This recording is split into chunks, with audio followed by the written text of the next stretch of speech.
Hi, I'm Eric Evans, Project Fabricator here at Detroit Speed. I'm going to show you a few things on Tommy Franklin's '69 Camaro. Last time you saw Tommy's car, it had just started assembly.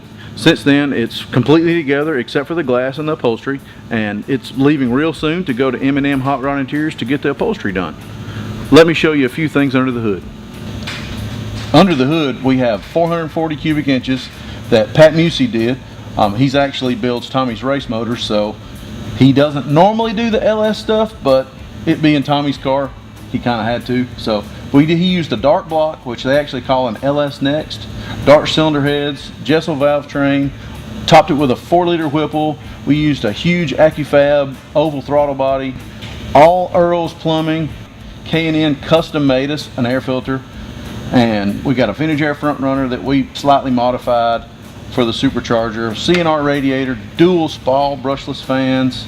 We actually used our 1 7/8 Detroit Speed headers, and Paul, one of the fabricators here, built this intercooler tank that actually holds 4 gallons of coolant with a big spin-off lid, so we can put ice in it for those massive superstar dyno pulls. And we actually used Injector Dynamics ID 1700X injectors for this, so it's endless horsepower capability on any fuel under the sun, so it's going to be a really good time. On the ground, we have Forge Line Grip Series drop kicks, custom gray centers, flat black hoops. The centers actually match the stripe, and to stop all that Pat Musey power, we have a 14-inch Bear brakes that uses a 6S caliper. Inside the car, we have Classic Instruments full sweep autocross gauges, lots of Dynamat, and the Holley EFI is tucked over in the passenger floorboard. We're going to send this car to Alabama for the upholstery, and stay tuned for some dyno videos when it comes back.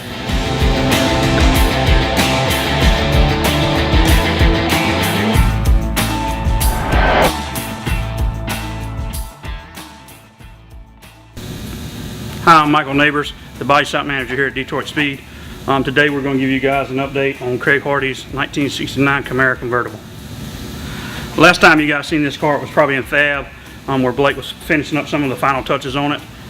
We've actually got the car in the body shop now, and we got it body worked, got it primed.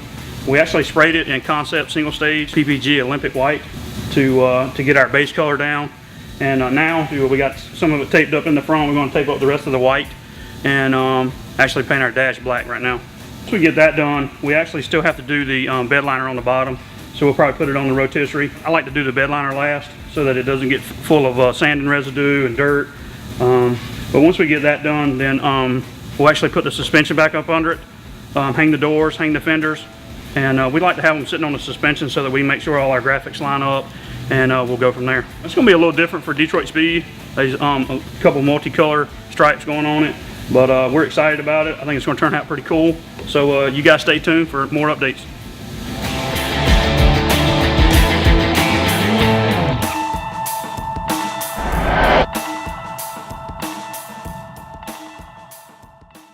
Eric Evans here again, this time with Bob Golick's Chevy 2. Last time you saw it, it was in the body shop. Michael and Austin killed the paint. All the carbon parts were actually flat cleared. Kind of helps cut down on all the glare. And we've actually had all the assembly done. All the front end has been put together. We did the final fit on the bumper so we could send it back to advanced plating so they could do the chrome plating on it. I've got all the front wiring done, all the rear wiring's done also, and I'm actually now working on the engine harness and the body harness. Now let's take a look under the hood and I'll show you what's going on under there. Under the hood we have a 427 cubic inch LS7. It's been converted to wet sump. Holley EFI. We're doing a lot of data with this system. It's coolant pressures, lots of pressure and temperature probes that you really wouldn't normally have. The cool thing about that is with the Holley dash that we're using, you can actually scroll through the screens and he can see, Bob will be able to see everything under the sun, so you can help troubleshoot when you're on the road, like with One Lap of America, since he's really going to race this car. We plumbed the whole thing with Earl's new Ultra Pro plumbing, but our focus has been to make it super easy to work on and just bulletproof as can be, so you never know what's going to happen on the road when you're doing One Lap of America. Now let me show you where the rubber meets the road. Down here where the power meets the ground, we've got 315 B.F. Goodrich rivals on Forge Line wheels that we actually chrome plated the hoops, so it made it real easy for Bob to clean them up. The centers are almost carbon gray color. This car actually uses our DSC floater, which uses the Corvette hub pack, and I'm actually reusing all 4 wheel speed sensors into the ECM so we can log all that with the data.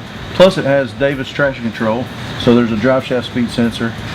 It's going to be a really cool car, and now you can notice a little more that the wheel openings have been raised. That makes it so it's a little easier to get the wheel and tire on and off when you're at the track. Stay tuned, we've got some first fire videos coming up soon.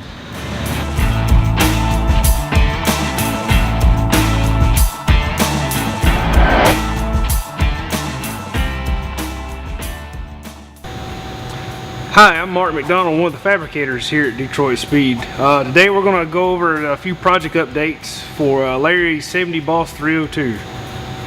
Alright, as you can see, we've already got our aluminum frame installed up front.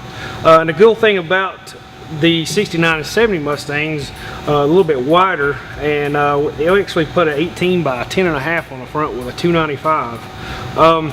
One other cool thing about being this car is a Boss car, they have factory rolled fender lips, has a wire edge inside of them, so that actually adds a little more clearance. You can see I've also tucked the bumper in the front and extended the rear of it right here, so what it does is it covers the seam where the roll pan attaches. And we also wanted to stay true to style, so we just added a original Boss chin spoiler on it. We're going to roll around the back of the car and talk about a few things also. Alright, so around the rear of the car, and as you can see, it's sitting on the block, so that means we have our quadra-link rear suspension installed. One of the other cool things, as I mentioned about the front on the 69 and 70s, you can actually put a large retiring wheel package on it even after it's been mini tubbed. So this thing has a 19 by 13 wheel with a 345 Michelin tire. So anyway, not really much going on the body side of things. Just kind of keep it simple. Tuck the bumper like usual, make it look nice, you know, factory like an eyesore just hanging off the side of the car. Flush mounted the front and rear glass, raised the bed and closed the gap up a little, and then we shaved the drip rails, and that's about it. We'll roll in here and look at this engine. So this engine's pretty cool, got a lot to say about it. Alright, we have something extraordinary here. This is a 32 valve 400 cubic inch modular engine. It started out from a 5.4 based block that comes in like a GT 500 Shelby, and the cylinder heads are 4 GT cylinder heads that have been ported, but the intake is what's really extraordinary. This is off of a 2000 Cobra R. They've made very few of these things. John Mahovitz at AccuFab built the engine, and he actually competed in Engine Masters in 2013 with this engine. The engine made 736 and 632 torque. The only thing that he changed on the engine to make it streetable was the camshafts, and it's tuned on 91 pump gas because 91 is the highest octane rating they sell where he was based in California. So anyway, it made 680 on 91 octane. So we've already fit the intake and the engine mocked up in the car, and I'll show you something I did with the marker light to make it get more air in the intake.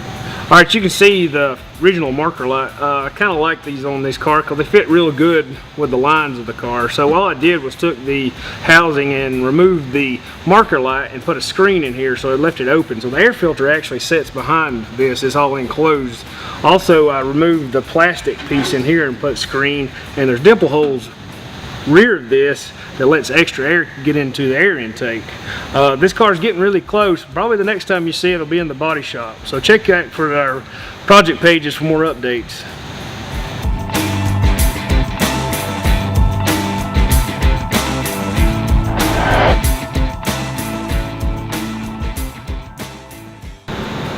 Hello, I'm Josh Smith, project fabricator at Detroit Speed. Today I'd like to talk to you about Jeff Mosing's 65 Buick Riviera. As you can see, we've grafted in a first-gen Camaro Detroit Speed subframe to the original Riviera frame. On top of that, we have a Mass Motorsports 466 cubic inch LSX engine with Holley EFI fuel injection on top with the dual 4-barrel throttle bodies. Now let's talk a little bit about the inside of the car. Okay, inside the car, we've started our stainless steel exhaust system with Hooker Black Heart mufflers and the Hooker Attitude electric cutouts, so that Jeff can actually hear this LSX, and the cutouts will run to the rockers. Moving to the rear suspension, We've done something a little different with this car other than our normal Detroit Speed Quadra-Link. We've actually modified the Quadra-Link into a 3-link for this car, just something a little different. On this particular build, we've heavily modified the firewall. We've actually recessed it back a full 2 inches and opened the trans tunnel up more to allow for the 4L90 transmission that will be installed in this car. And it also allows the car a little bit easier to be worked on to get to the transmission bell housing area. Thanks for checking out the progress that we've made on the 65 Buick Riviera. Stay tuned for more.